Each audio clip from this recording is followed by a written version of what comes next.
यस्य प्रसादात् भगवत् प्रसादो यस्य प्रसादान्न गति कुतोऽपि ध्यायुं स्तुवं स्तस्य यशस्त्रिसन्ध्यं वन्दे गुरो श्रीचरणारविन्दम् आजानुलम्बितभुजौ कनकावदातौ सङ्कीर्तनैकपितरौ कमलायताक्षौ विश्वाम्बरौ द्विजवरौ जुगधर्मपालौ वन्दे जगत्प्रियकरौ करुणावतारौ नमस्त्रिकालसत्याय जगन्नाथसुताय च सवृत्ताय सपुत्राय सकलत्राय ते नमः बर्हापीडाभिरामं मृगमदतिलकं कुण्डलाक्रान्तगण्डां कञ्जाक्षं कम्बुकण्ठं स्मितसुभगमुखं स्वाधुरीन्नस्तवीनुम् श्यामं शान्तं त्रिभङ्गं रविकरवसनं भूषितं वैजयन्त्या वन्दे वृन्दावनस्थं युवतिशतवृतं ब्रह्मगोपालवेशम्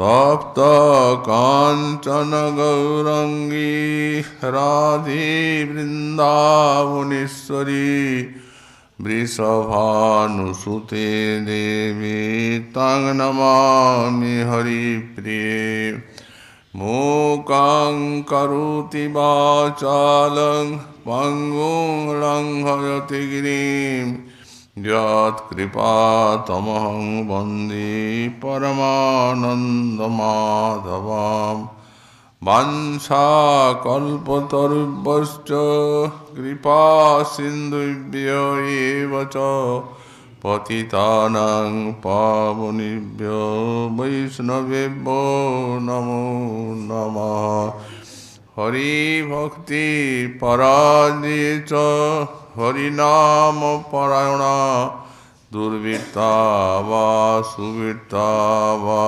तिसांग नित्यं नमो नमः नमः धर्माय महते नमो कृष्णाय विदुषे ब्राह्मणेभ्यो नमस्कृत्य धर्मान् वक्ष्ये सनातनान् नारायणं नमस्कृत्य नरं चैव नरोत्तमं देवीं सरस्वतीं व्यासं ततो जयो मुदीरयेत् जय रूप सनातन भट्ट रघुनाथ श्रीजीव गोपाल भट्ट दास रघुनाथ हे छय गोसाईर करे चरण वंदन जहाँ হইতে বিঘ্ন নাশ অভীষ্ট পুরাণ দুর্গমী পথিমেন্দ্রস্য স্খলৎপাদগতির্মুহু সকৃপা যুষ্টিদানেন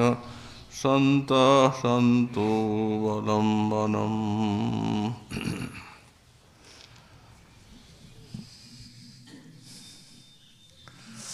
তাহা হইতে ঘরে আসি মাটির উপরে বসি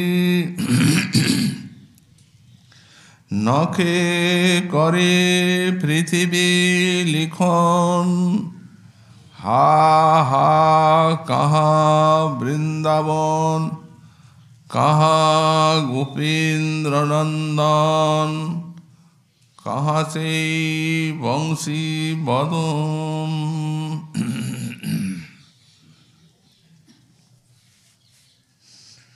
কলিযুগ পাবনাবতার শ্রী শ্রী গৌরাঙ্গ মহাপ্রভুর পরম কৃপা ভাজন গৌড়ীয় বৈষ্ণবাচার্য পরম পূজ্যপাদ শ্রী শ্রীল কৃষ্ণদাস কবিরাজ গোস্বামী চরণ তাঁর শ্রী শ্রী চৈতন্য চরিতামৃতে মধ্যলীলা দ্বিতীয় পরিচ্ছেদে শ্রীমন মহাপ্রভুর অতি সুগম্ভীর গম্ভীরা লীলার সূত্র রচনা করছেন। শ্রীমন মহাপ্রভু জগন্নাথ দর্শন করছেন জগন্নাথ মন্দিরে। বলভদ্র সুভদ্রা সঙ্গে শ্রী জগন্নাথের দর্শনে তাঁর মনে হচ্ছে যে তিনি কুরুক্ষেত্রে এসেছেন গোপ গোপীগণ সঙ্গে এবং কুরুক্ষেত্রে তিনি জগন্নাথ দর্শন করছেন শ্রী শ্রী রাধারানীর ভাবে।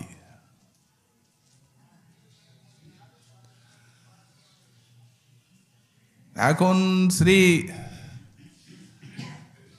কৃষ্ণ সেখানে রাধারানী এবং গোপীগণকে সান্ত্বনা দান করেছেন।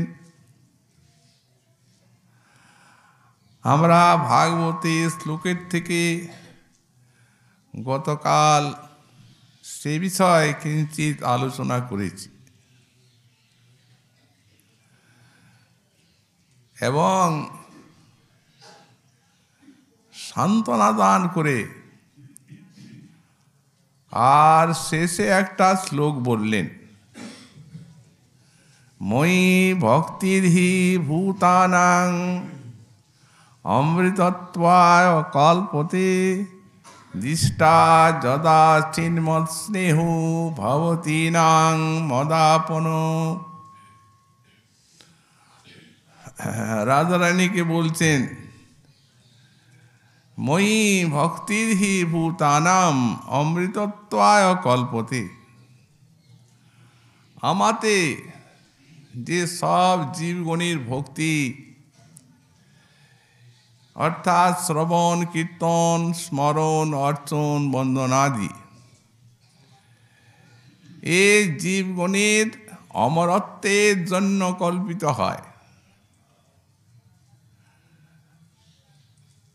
কিন্তু তোমাদের যে আমাতে ভালোবাসা এ তো আর জীবগণের ভক্তির মতো নয়।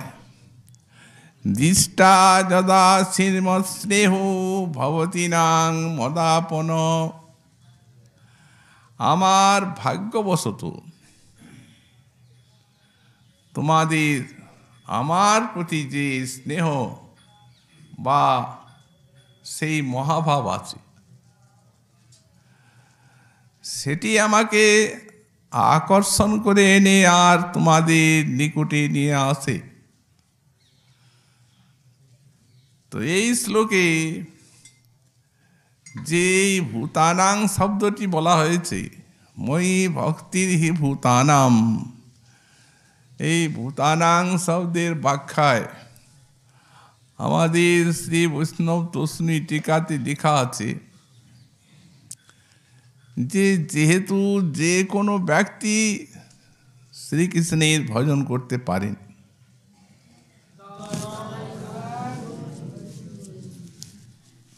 এতে অধিকারের কোনো অপেক্ষা নেই। কি বা বিপ্র, কি বা শূদ্র, কি পুরুষ নারী, শ্রীকৃষ্ণ ভজনে হন সবে অধিকারী। সকলেই শ্রীকৃষ্ণ ভজনে অধিকার প্রাপ্ত। আর তাদের এই ভক্তি অমৃততা কল্পতে, এখানে সেই অমৃতত্বায় শব্দের ব্যাখ্যা কি করেছে? এখানে লিখেছেন পার্শ্বদত্ত প্রাপ্তি, অর্থাৎ আমাদের যে ভজন, সেই ভজনের দ্বারা ভজনকারী তার সাবিষ্ট পার্শ্বদ দেহ প্রাপ্ত হয় এবং সাক্ষাৎ সেবা পেয়ে ধন্য হয়। কিন্তু তোমাদের যে ভক্তি, এটা সম্পূর্ণ আলাদা। এটি হচ্ছে স্নেহ, স্নেহের পরম সার, সেই মহাভাব। অতএব এ আমাকে আকর্ষণ করে, আর আমি যেখানেই থাকি আমায় আকর্ষণ করে তোমাদের নিকটে নিয়ে আসে। এ আমার ভাগ্য। প্রথমে বলেছেন দৃষ্টা যদা চিন্মত স্নেহ, মোর ভাগ্যে মো বিষয়ে তোমার যে প্রেম হয়, সেই প্রেম অতীব প্রবল। লুকাইয়া মানে সঙ্গ করায় তোমা শোনে, প্রকটে হো আনিবে সত্তর। আমাকে সত্তর তোমাদের নিকটে টেনে আনবে, বেশি দেরি নেই। তখন ব্রজবধূ তোমার সনে বিলোচিব রাত্রি দিনে, তখন দিন রাত তোমাদের সঙ্গে মিলন হবে, বিলাস হবে। এই শ্লোক শুনি রাধা, তার খণ্ডিল সকল বাধা। যেমনি এই শ্লোকটা শুনলেন, তেমনি কৃষ্ণ প্রাপ্তির যে বাধা, সেটা খণ্ডিত হয়ে গেল। কৃষ্ণ প্রাপ্তি পতিত হইল। কৃষ্ণ প্রাপ্তি, তিনি যে কৃষ্ণকে লাভ করবেন, কৃষ্ণ যে বললেন যে আমি এই 10-20 দিন মধ্যে তোমাদের কাছে আসব বৃন্দাবনে, এবং দিন রাত তোমাদের সাথে আমার বৃন্দাবনে মিলন হবে।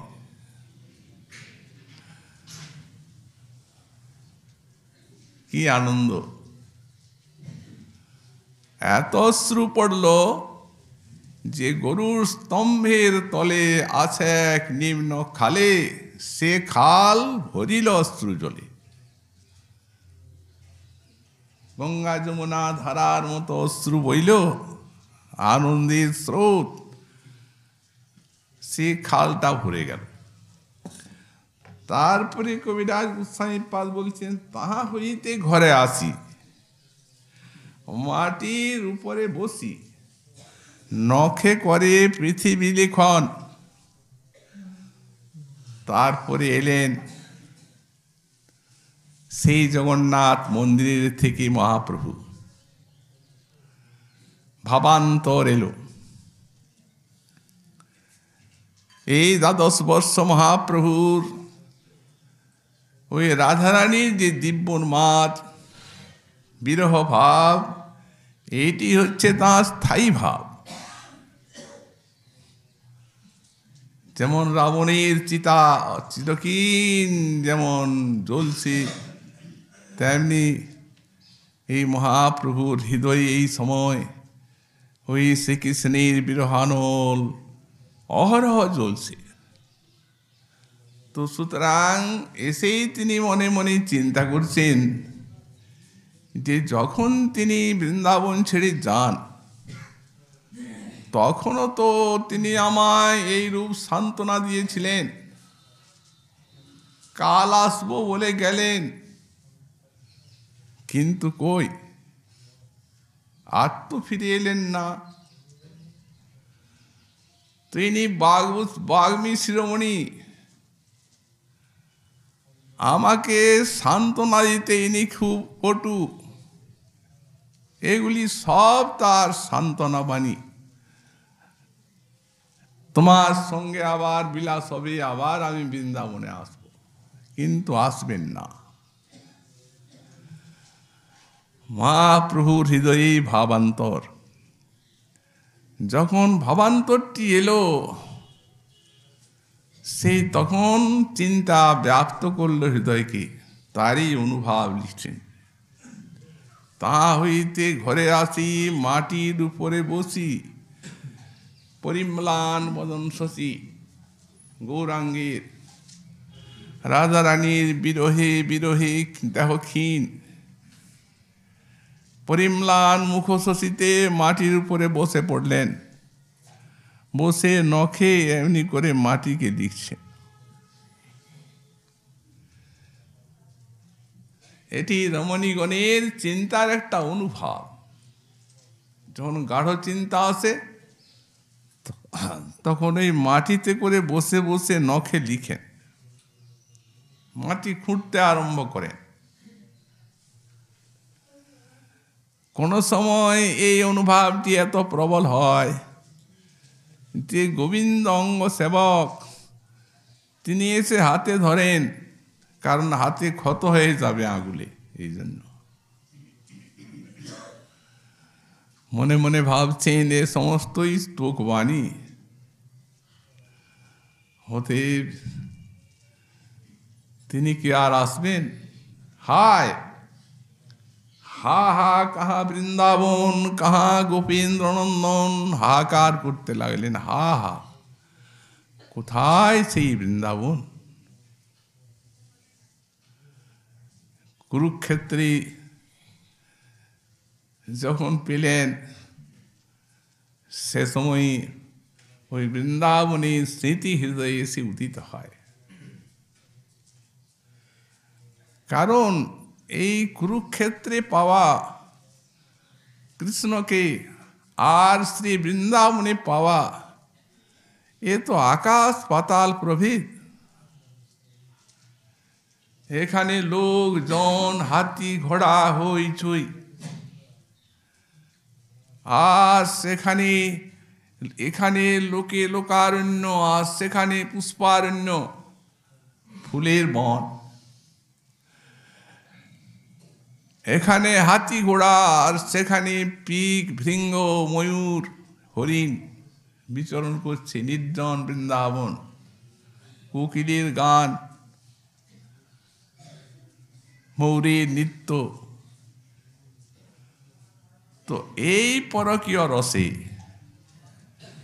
যদি প্রিয়জনকে একান্তভাবে আস্বাদন করতে হয়, তাহলে তো এইরকম পরিবেশেই প্রয়োজন। নির্জন স্থান, নদীর তীর, মলয় সমীরণ, কুসুমিত কানন, সেই উদ্দীপনের মধ্যে সেই নির্জন কুঞ্জ কুটিরে যেভাবে আস্বাদন করা হয় প্রিয়জনকে, সেইভাবে এই লোকে লোকারণ্য, রাজন্য বর্গ বেষ্টিত, আর সেখানে গোপবালকগণ বেষ্টিত, হতে বৃন্দাবনে আস্বাদন করায় যে আনন্দ, সে আনন্দের ইহা নাহিনী এক কণ। সে আনন্দের সিন্ধুর এখানে একটা কণও নেই, এক ফোঁটাও নেই। রথাগ্রে নর্তন করেন মহাপ্রভু। রথাগ্রে নর্তন করতে করতে এই ভাব তার অন্তরে আসে। স্বরূপের সঙ্গে আস্বাদন করেন সেই সকল রস। একটা সাধারণ কাব্য প্রকাশে শ্লোক পাঠ করেন, য কুমার হর স এ বহি বর, তা এব চৈতক সপা, স্তে চন্মিলিত মালতী সুরভয়, প্রৌঢ়া কদম্বা নীলা, সা চৈবাস্মি তথাপি তত্র সুরত ব্যাপার লীলা বিধৌ, রেবা রোধসী বেতুষী তরুতলে চেত সমুৎকণ্ঠতে। এটা একটা কাব্য প্রকাশের শ্লোক। এক নায়িকার উক্তি। এক নায়িকা তার সখীকে বলছেন, সখী য কুমার হর সয়ে বহি বড়, যিনি আমার কৌমার্য হরণ করেছেন তিনি আমার বর হয়েছেন পরে, অর্থাৎ আমাকে বিবাহ করে আর পত্নী রূপে অঙ্গীকার করেছেন। তাই বচত্রসপাস্তি চন্মিলিত মালতী সুরভয় প্রৌঢ়া কদম্বা নীলা, সেই তিনি আছেন এবং সেই আমি আছি। সেই চন্দ্রোজ্জ্বল রাত্রি আছে, সেই কদম্ব কাননীর গন্ধ আছে, সেই কুসুম গন্ধবাহী সমীরণ আছে, সবই আছে। কিন্তু তথাপি তত্র সুরত ব্যাপার লীলাবিধু রেবা রোধসী বেতুষী তরুতলে চেত সমুৎকণ্ঠতে, তথাপি আমাদের যে সেই প্রথম মিলন, প্রিয়তার মিলন, ভালোবাসার আতিশয্যে প্রথম মিলন, সেই রেবা নদীর তীর, সেই কুসুমিত কানন, সেই বেতসী কুঞ্জ, আমার চিত্ত তাই সেই স্থানের জন্যই উৎকণ্ঠিত হচ্ছে।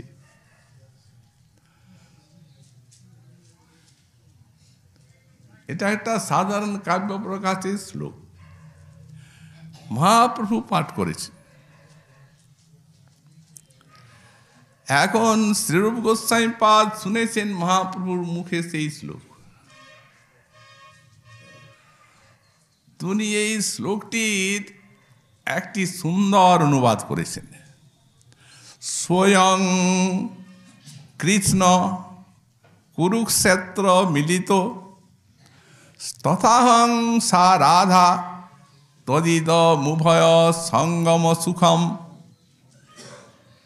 তথাপ্যন্ত খেলন মধুর মুরলী পঞ্চমজুষে মনোমে কালিন্দী পুলিন বিপিনায় স্পৃহয়তি।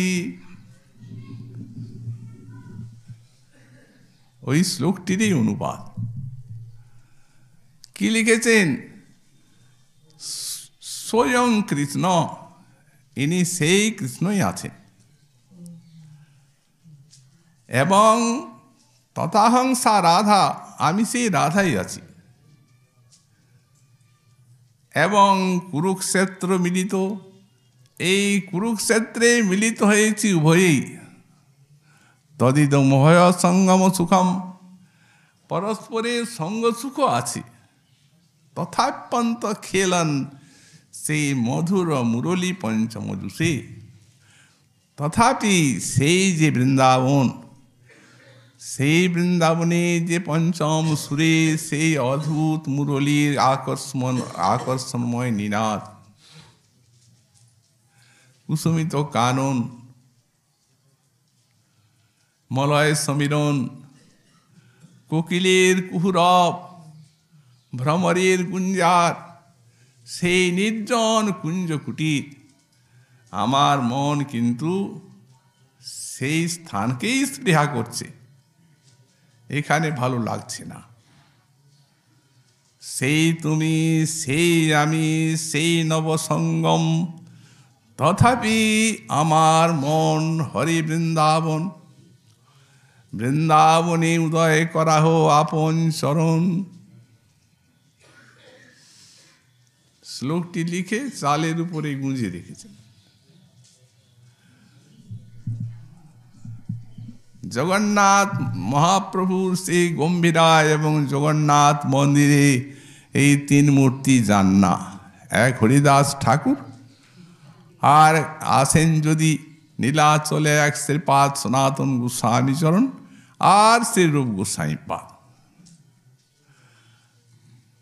দৈন্যের মূর্তি সাক্ষাৎ মনে করেন কোন মহতের অঙ্গে সঙ্গ হবে, স্পর্শ হবে, অধম পতিত পাপী অপরাধ হয়ে যাবে। অতএব না যাওয়াই ভালো। নিরপরাধে এই হরিদাসের কুটিরে বসে ভজন। কিন্তু মহাপ্রভু তার যেমন জগন্নাথ দর্শন একটা নিয়ম, তেমনি ওদিকেও দর্শন করা একটা নিয়ম। প্রত্যেক দিন যাবেনি, যে হরিদাস ঠাকুরের দর্শন করবেন আর রূপ সনাতনীর। সেদিন গেছেন শ্রীরূপ গোস্বামী পাদ, সমুদ্র স্নানে গেছেন। উনি বসেছেন, উপরের দিকে দেখছেন একটা তাল পাতা গুঁজা আছে, সেটিকে টেনে নিলেন, নিয়ে পড়ছেন। সেই শ্লোকটা লেখা আছে, স্বয়ং কৃষ্ণ কুরুক্ষেত্র মিলিত তথাংসা রাধা, আবিষ্ট হয়ে আছেন। ইত্যাবসরে এসে আর শ্রী গোস্বামী পাদ স্নান করে এসে প্রণাম করেছেন প্রভুকে। প্রভু তার পিঠে চাপড় মেরে আর কোলে তুলে নিয়েছেন।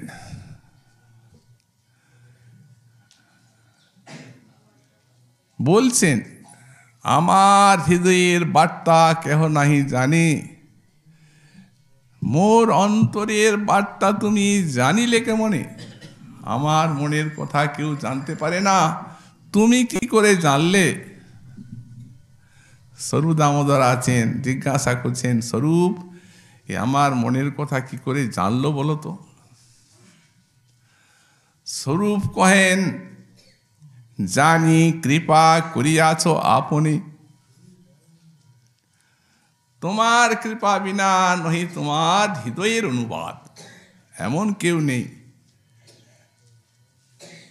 তুমি কৃপা না করলে তোমার অন্তরের বার্তাটা এইভাবে খুলে লিখবে। অতএব ফলে না ফল কারণ অনুমিয়তে, এই ফলটাতেই বুঝতে পারছি এ তোমার কৃপার ভাজন। মহাপ্রভু স্বীকার করে নিচ্ছেন, বললেন, হ্যাঁ, প্রয়াগে ইহার সঙ্গে আমার হইল মিলন। প্রয়াগে যখন এর সঙ্গে আমার মিলন হলো, তখন ইহার গুণে ইহাতে আমার প্রসন্ন হইল মন।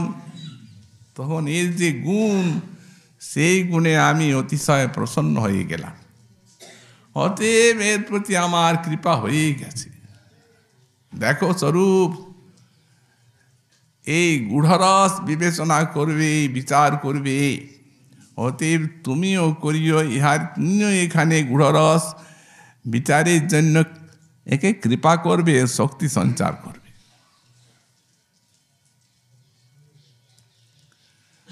তো সুতরাং এখন মহাপ্রভু জগন্নাথ মন্দির থেকে ফিরে এসে আর এমনি করে মাটিতে লিখছেন চিন্তা নামক সঞ্চারী ভাব। কোথায় এলাম? হাহাকার করছেন, হা হা কাহা বৃন্দাবন, হায় কোথায় সেই বৃন্দাবন?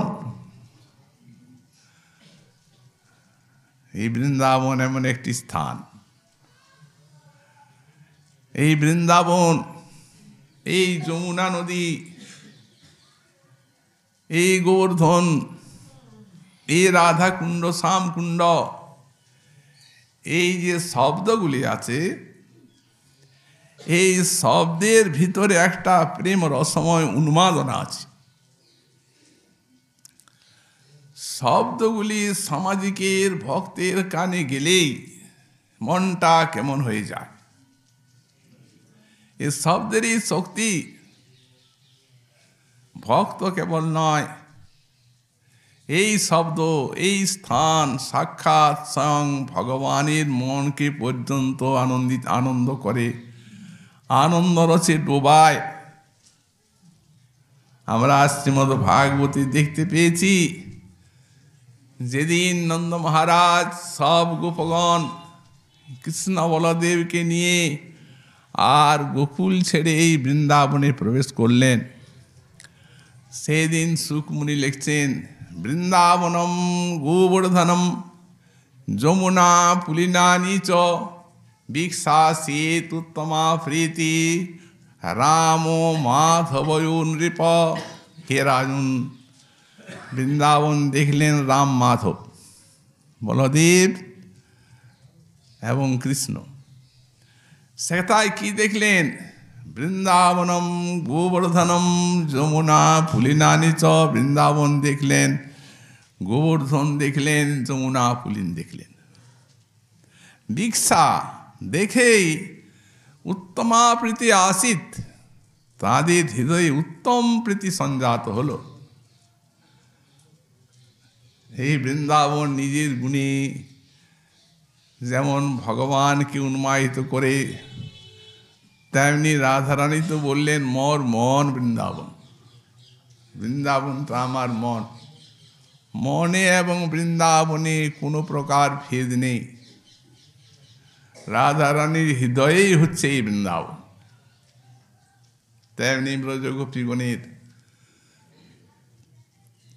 তেমনি সমস্ত বৃন্দাবনবাসী গোপ গোপীগণের এই বৃন্দাবনের এত প্রভাব, এত আকর্ষণ, ভক্তগণের মনে এত আরতি, এত উৎকণ্ঠা, এত বাকুলতা জাগান যে আমাদের গোসাই পাদগণ এই স্থানে এক জায়গায় স্থির হতে পারেন নাই। রাধা কুণ্ডে কুলিন্দ তনয়া তীরে বংশী বটে, প্রেমোন্মাদ অবসাদ শেষ দশাগ্রস্তু প্রমত্তু সদা, গান্ত চ কদা হরির গুণবরম ভাবাভিভূত মুদা, বন্দে রূপ সনাতন রঘুযুগ শ্রীজীব গোপালক। যে শ্রীনিবাসাচার্য ঠাকুর এই বৃন্দাবনে ষড়গোস্বাই পাদকে দেখেছেন, কি অবস্থা! বৃন্দাবনে তারা ফিরছেন, এই জায়গায় স্থির হতে পারছেন না। কখনো রাধাকুণ্ডে আসছেন, এই তো সেই রাধাকুণ্ড, এইখানেই তো তোমাদের মধ্যাহ্ন লীলা সবই আছে। রাধাকুণ্ড অরণ্য আছে, রাধাকুণ্ড আছেন, কিন্তু হায় তোমাদের লীলা কোথায়? কোথায় তোমরা? হাহাকার করছেন। কোনো সময় যাচ্ছেন গোবর্ধনের তটে, সেখানে অমনি খুঁজছেন। কোনো সময় বৃন্দাবনে যাচ্ছেন, ভাবাভিভূত মুদা, ভাবে অভিভূত হয়ে যাচ্ছেন এই বৃন্দাবনে তারা। বৃন্দাবন এমনি একটি স্থান, প্রেমিকের অন্তরে সতত দর্শনের, অভিষ্টের দর্শনের বাসনা জাগায়। হারাধি ব্রজদেবী কিচ ললিতে আনন্দ সুনকুত, শ্রী গোবর্ধন কল্প পাদপতলে কালিন্দী বন্যে কুত, গোসন্তাবিতি সর্বত ব্রজপুরী, খেদের মহাবিহবল। বিহ্বল হয়ে খুঁজে বেড়াচ্ছেন, কোথায় রাধারানী, কোথায় তোমাদের লীলা। হারাধি ব্রজদেবী কি ললিতে কোথায়, এই অন্বেষণ করে বেড়াচ্ছে। পরিপক্ক ভজন হলে, ভজনের অর্থই মহাজন লিখেছেন খোঁজা, অন্বেষণ করা। অভীষ্টকে খোঁজাই তো ভজন, অন্বেষণ করা। কোথায় আছো দেখা দাও। দোহে সহচরী সঙ্গে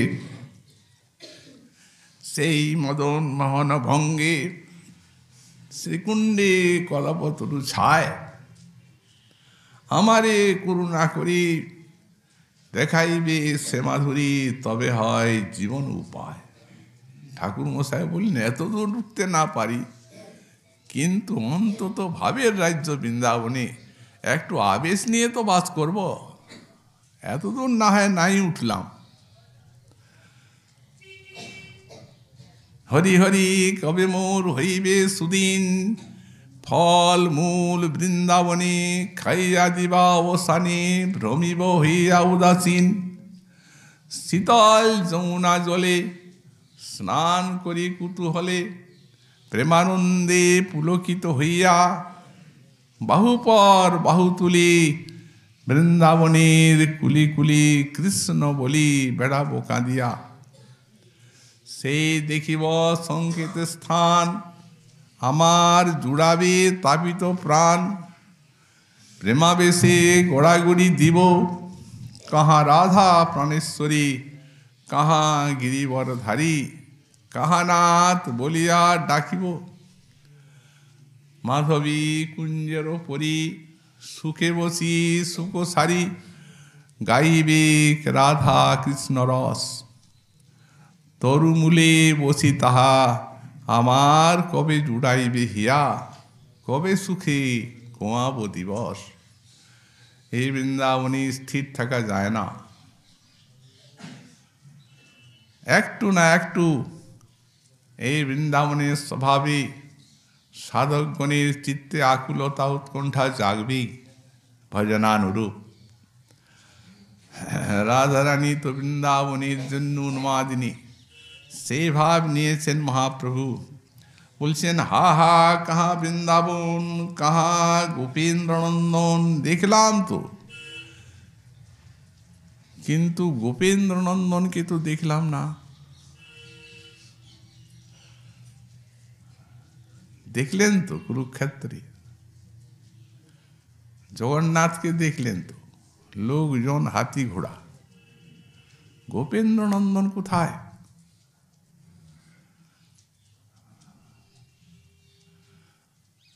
এই গোপেন্দ্রনন্দন ব্যতীত রাধারানীর মন কেউ হরণ করতে পারে না, কোনো গোপিকারই না। গোবিন্দের এত মাধুরী যে গোবিন্দ নিজের মাধুর্যে কমলার বনকে আকর্ষণ করেছেন। নারায়ণ প্রিয়া আপন মাধুর্যে কৃষ্ণ হরে লক্ষ্মীর মন, কিন্তু গোপিকার মন হরিতে নারে নারায়ণ, কিন্তু গোপিকার মন হরণ করতে নারায়ণ পারেন নাই। নারায়ণের কা কথা, শ্রীকৃষ্ণ আপনে গোপিকারে হাস্য করিতে হয়ে নারায়ণে, সেই কৃষ্ণে গোপিকার নহে অনুরাগী। নারায়ণের কথা কি, নারায়ণ তো কৃষ্ণের অংশ, বিলাস মূর্তি, নারায়ণ তো পারবেনই না। কিন্তু সাক্ষাৎ কৃষ্ণ ব্রজেন্দ্র নন্দন গোপিকাকে হাস্য করবার জন্য যদি চার হাত নিয়ে নারায়ণ হন, তথাপি সেই কৃষ্ণে গোপিকার নহে অনুরাগে, তার প্রমাণ আছে। ওই প্রবিষ্ট কুঞ্জে এখনো বিরাজ করছেন তিনি। গোবর্ধনে রাস ক্রীড়া করে গোপী সঙ্গে অন্তর্ধান কইল। এই রাধার সঙ্গে ইঙ্গিত করে অন্তর্ধান করলেন, চলো সেই নির্জনে তোমার সঙ্গে বিলাস হবে। অন্তর্ধান কইল ইঙ্গিত করি রাধার সঙ্গে, নিভৃত নিকুঞ্জে বসি দেখে রাধার বাট। এটা নিকুঞ্জে বসে রাধারানীকে ইঙ্গিত করেছেন, আমি প্রবিষ্ট কুঞ্জে থাকবো, তুমি ওইখানে আসবে। সেইখানে বসে আছেন। আর রাধারানী তো সুকুমারী, ধীর অলস গতি, মত্ত গজের মতো ধীরে ধীরে চলছেন। আর পাগলিনী সব উন্মাদিনী গোপী সব ছুটে ছুটে যাচ্ছে। আরে যাবি তো যা, ওই সেই দিকেই সব গোপী চলে গেল। গোপীগণে দেখি কৃষ্ণের হইল সাধ্যস, উনার ভয় হলো। এই তো গোপীরা ধরা পড়ে গেলাম, রাধার সঙ্গে লীলা করব, বিলাস করব নির্জনে, তার জন্যে লালসায় আসা, এ তো আবার সেই আপদ এলো, সব সামনেই এসে গেল। অতএব কিভাবে এখন লুকায় নিজেকে? আর তো উপায় নেই, এসে গেছে, দেখে ফেলেছে।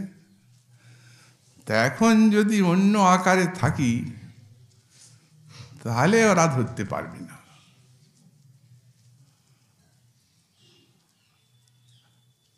তখন লীলা আসক্তি, তিনি রাধার সঙ্গে গোবিন্দের মিলন কামনা করেন। তিনি বলছেন, প্রভু আমি আছি, চিন্তা নাই। আর দুটা হাত বেরিয়ে গেল। এটা কৃষ্ণের কাজ নয়, এটা লীলা শক্তির কাজ। দেখছেন, বা ভালোই হলো, আর পারবে না। চতুর্ভুজ মূর্তি ধরে আছেন বসিয়া, হেন কালে গোপী সব মিলিল আসিয়া। সখীগণ, এটা নয় যা ভেবেছিলাম, এখন কৃষ্ণ নহে, এখন নারায়ণ মূর্তি। অতএব গোপী সব তারে করে নতি স্তুতি। কি বলছেন? নম নারায়ণ দেব করহ প্রসাদ, কৃষ্ণ সঙ্গ দেহ আমার ঘুচাহ বিষাদ। কৃষ্ণ সঙ্গ দাও, তোমার কৃপাতে যেন প্রাণনাথকে পাই। চলে যাচ্ছে, গেলেন সব। এই সময়ে রাধারানী এসে গেলেন। ওই যে যার সঙ্গে মিলনের জন্য এই 4 হাত, তিনি এসে গেছেন। কৌতুকী রসিক শিরোমণি, একটু রস আস্বাদন করার সব সময় ইচ্ছা হয়। তো উনি মনে করছেন যে দেখি রাধা কি বলেন, আমাকে দেখি। উনিও কি বলেন, নম নারায়ণ, তবে তো বেশ মজা হবে। ধরতে পারবেন না উনিও, এরাও তো পারল না। যেমনি উনি ধীরে ধীরে নিকটে আসছেন, তেমনি বাহুগুলা উড়ে যাচ্ছে। আরে থাক থাক থাক। বাহু বলছে, ঠাকুর আর থাকবার আমার সাধ্য নেই। যে মূর্তি সামনে, সে আর তোমাকে চতুর্ভুজ রাখবার ক্ষমতা আমার নেই। আমি চললাম, তুমি সামলাও। উপবাস করবে না কি করবে তুমি জানো।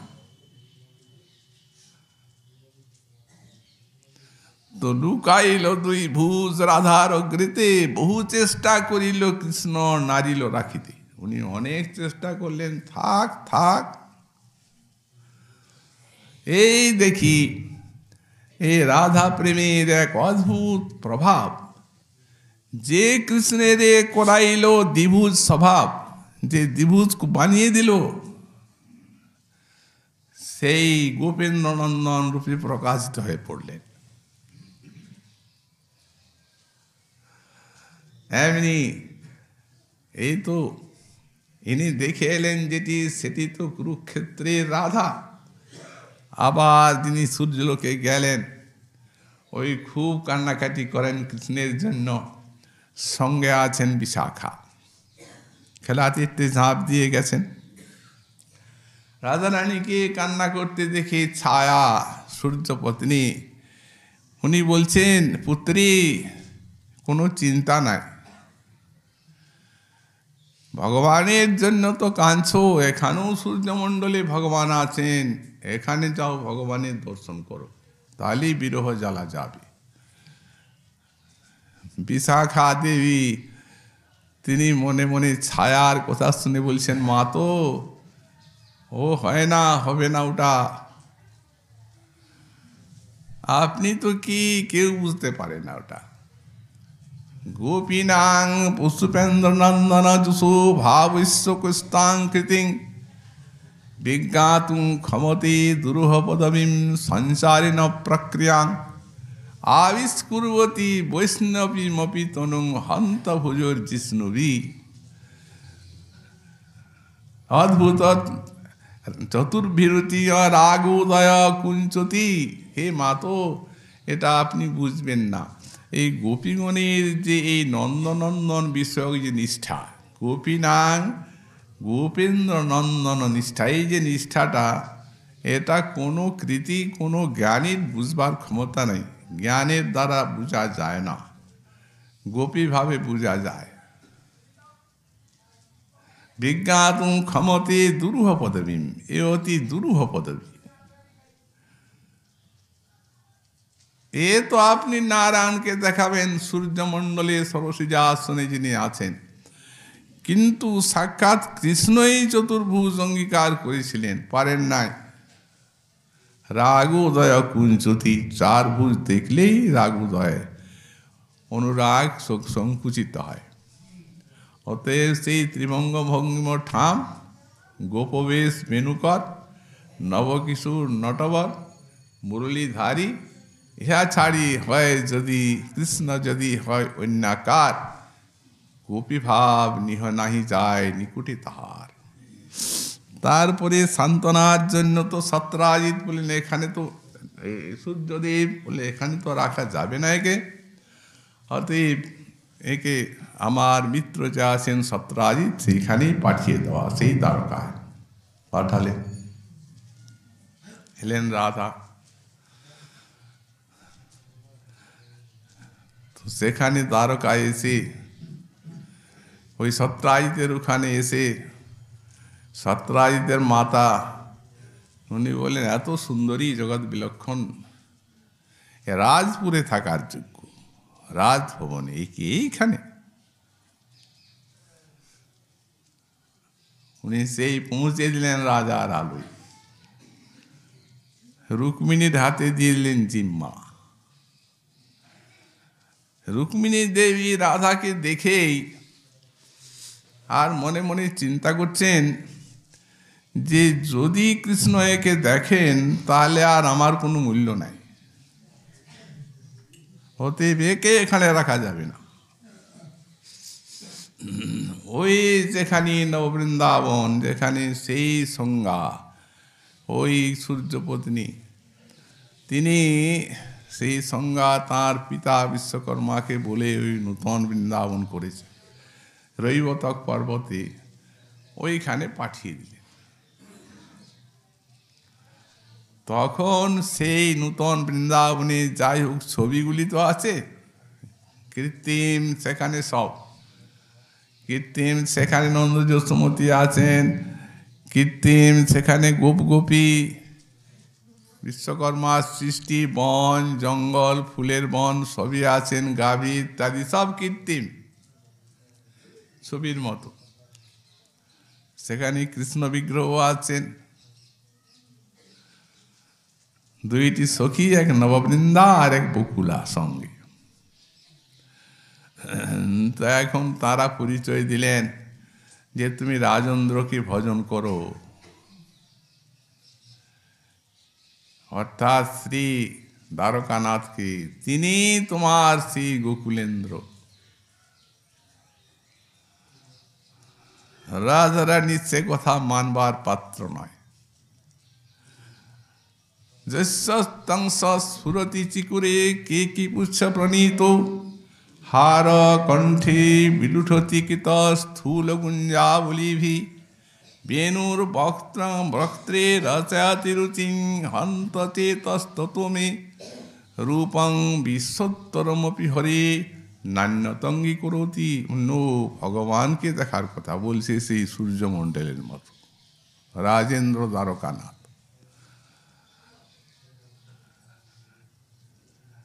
কিন্তু ওই রূপে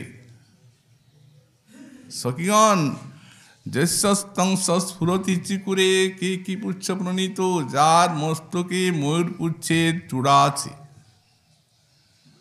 হার কণ্ঠে বিলুঠতি কৃত স্থূল গুঞ্জাবলীভি, ওই গুঞ্জাবলীর হার যার কণ্ঠে আছে, বেণুর বক্ত্রে রচয়তি রুচিং,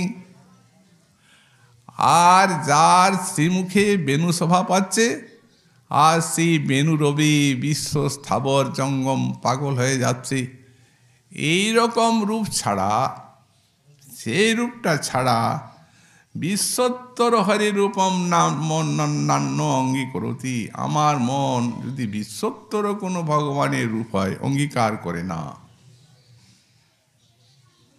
গোপেন্দ্র নন্দন বিনা অন্যত্র না হয়।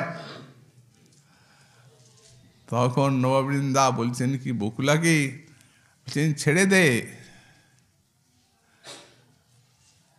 ও মহাপতিব্রতা,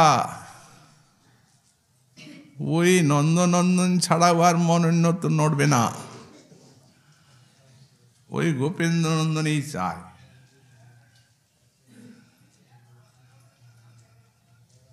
এই জন্যই তো যাহার পতিব্রতা ধর্ম বাঞ্ছে অরুন্ধতী বলা আছে। তো অরুন্ধতী যে বাঞ্ছা করলো, তো অরুন্ধতী বাঞ্ছার কোনখানি বাঞ্ছাটা, তপাতটা। দেখেন অরুন্ধতী মহাসতী, মহাসতী কাকে বলা যায়? নিজের স্বামী ব্যতীত সব স্ত্রী তারাই মহাসতী। আর সতী হচ্ছেন সকলকেই দেখেন যথাবস্থিত রূপে, কিন্তু পতিতেই মনটা নিবিষ্ট। কিন্তু মহাসতী অন্য রূপ, যাই দেখুন না দেখুন। এখন সতীর যে পতিব্রতা ধর্ম, এটি হচ্ছে পরম ধর্ম প্রাপ্তির একটা উপায়। যেমন পুরুষ মানুষের যেমন অনেক কিছু পরম ধর্ম প্রাপ্তির উপায় আছে শাস্ত্রে, কর্মজ্ঞান যোগাদি, রমণীগণের একটা আছে, সেটি অবলম্বন করে তারা পরম ধর্ম লাভ করবে, কৃষ্ণ ভজন, ভগবানকে ভজন করবে। তো এখন যদি নারায়ণ আসেন অরুন্ধতির কাছে, তবে তিনি ভজন করবেন কিনা? অবশ্য অবশ্য করবেন, কারণ ওনার পতি উপাসনার ওইটাই ফল। পতি উপাসনা তো শ্রী পরম পুরুষেই সিদ্ধি, ফল পেলে আর সাধন নিয়ে কে থাকে? কিন্তু এরা তো করছে না, সাক্ষাৎ নারায়ণ এলেও করছে না। এমনকি গোবিন্দ এই রূপে না এলে করছে না, এই রূপে যতক্ষণ পর্যন্ত না আসে। তার প্রমাণ ওই জায়গায় পাওয়া গেল। এখন সেই রাধারানী কি করেন, ওই গোবিন্দের যে মূর্তি আছে সেই পুজো করেন নববৃন্দার বকুলার সঙ্গে। হঠাৎ এখন দ্বারকানাথ চলে এসেছেন সেখানে, মনটা খুব খারাপ।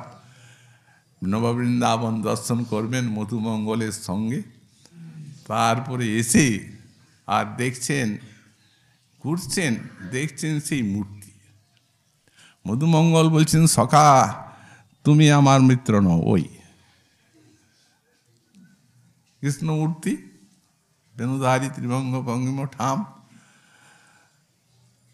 সখা দেখো দেখো, কোনো উপাসিকা এর পুজো করে মনে হয়, কারণ দেখছো না মালা গাছটা কীভাবে দিয়েছে, যেন বাঁকা বাঁকা, প্রেম আছে খুব।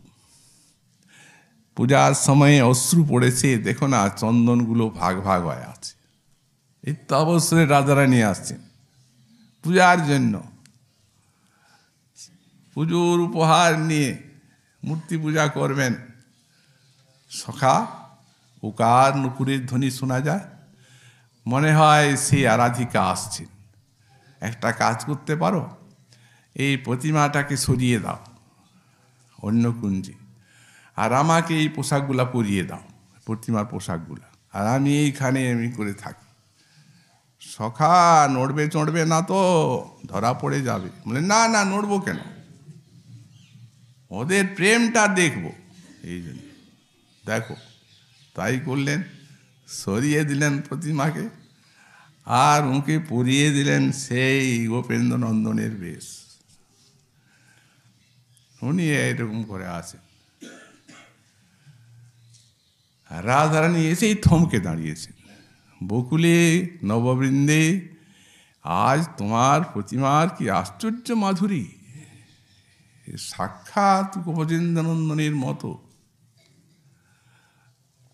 সত্যই তো, নববৃন্দা চিনে নিয়েছেন। উনি বলছেন বকুলে, ওনাকে ধীরে ধীরে বলছেন, তুমি দ্বারকানাথকে মনে করছো? গোপেন্দ্রনন্দন ইনি সেই।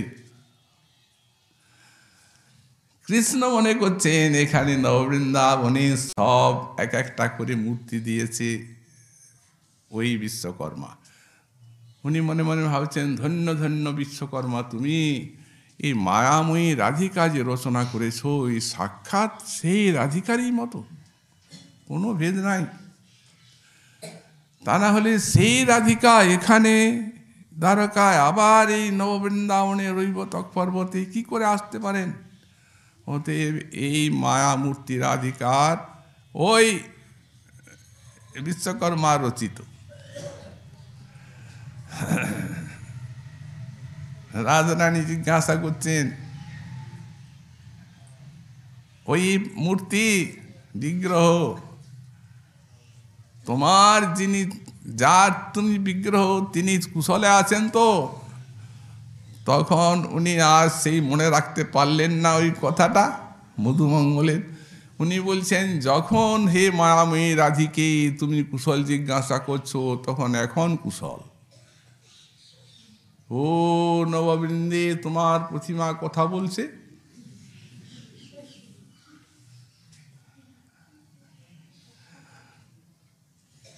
তো সুতরাং উনি বলছেন এখন কুশল।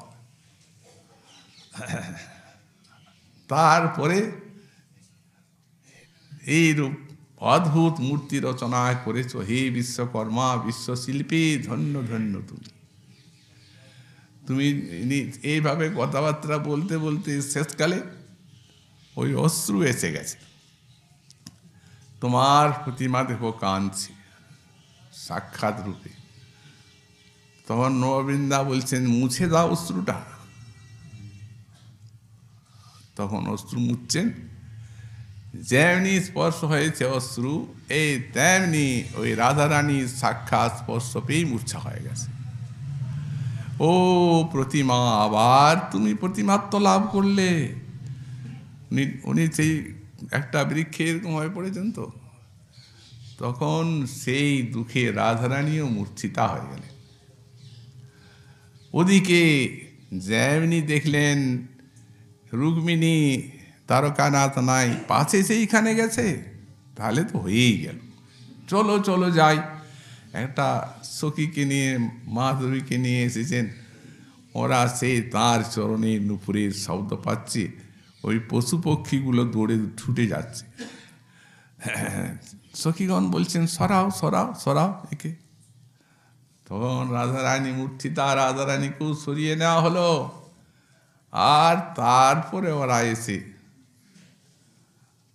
আর সেই দ্বারকানাথকে ওইখানে প্রাপ্ত হলেন। অতএব গোপীন্দ্রনন্দন বিনা অন্যত্র না হয়।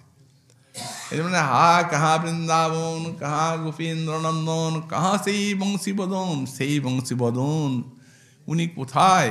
এইভাবে বিলাপ করতে লাগলেন। এইভাবে বিলাপ চলল শ্রীমন মহাপ্রভুর। শ্রীমন মহাপ্রভুর কৃপা হলে আগামীকাল আবার সেই বিষয়ে আমরা আস্বাদন করব। আজকে আমাদের চরিতামৃত কথার এখানেই বিশ্রাম হল।